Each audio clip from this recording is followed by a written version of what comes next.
Hi, everybody. This is Silvio Canto in Dallas, Texas on Monday, April 16th, and welcome to our video commentary. You may have heard on Sunday that former First Lady Barbara Bush is not doing well. Her health is declining, and she's now resting at her home in Houston, Texas, with the former president, of course, who's also in bad health. I mean, they're both 92 or 93 years old.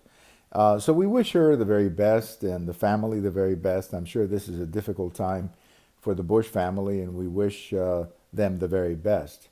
You know, Barbara Bush is really an interesting historical figure. She's the only woman, only Abigail Adams, who was married to John Adams and, of course, the mother of John Quincy Adams. But Barbara Bush and Abigail Adams are the only two women in American history who have been a first lady and the mother of a president. We've also, with Barbara Bush, her face became so familiar to us over so many presidential elections. In the late 70s, we knew her as the wife of the CIA head, the head of the CIA, George Bush.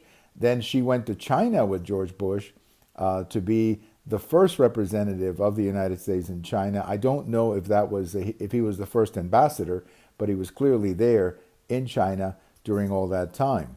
Then in 1980, we met Barbara Bush when George Bush was vice president to President Reagan. So we saw her in 1980 and 1984 as the wife of the vice president. Then we saw her in 1988 when George Bush was elected president on his own. Then, of course, in 1992 when George Bush lost the election. And then we saw her again in 2000 and 2004 when her son, George W. Bush, became president of the United States. So I cannot think of another figure in American history who has been in that many, or at least indirectly or directly, in that many elections, 4 times with her husband either running for vice president or president, and then as the mother of a president in 2000 and 2004.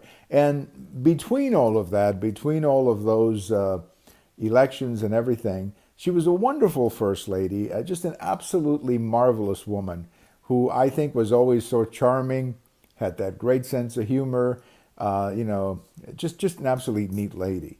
And every once in a while you could see the president and Mrs. Bush.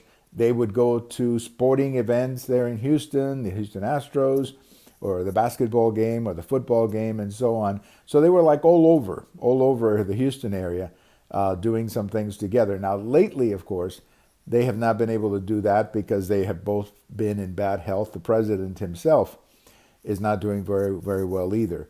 But a absolutely wonderful lady. And just a few months ago, they celebrated 73 years of marriage.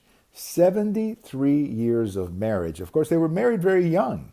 When George Bush went to war, and he was shot down. I don't know whether many people know this or not, but he was shot down in the Pacific, nearly lost his life. Then he came back to the United States. They were married, 1945. And then shortly after that, they took off for Texas, where he began his oil career and became a very successful businessman, eventually entering politics later. But just an absolutely wonderful lady, and we wish her the best. We know it's very difficult, and the signs are not good. But we know one thing about Mrs. Bush. She's a fighter, as the family says, and I'm sure she is. And just an absolutely neat lady. So I just wanted to send, in my own way, a message to Mrs. Bush saying, thank you for all the memories. You were just absolutely a great first lady and just an absolutely neat person as well. Have a wonderful day, Mrs. Bush, if you have a chance to see this. We have all of these videos in YouTube. We have them in Twitter, and we also have them in my blog. Good day, everybody. Bye-bye.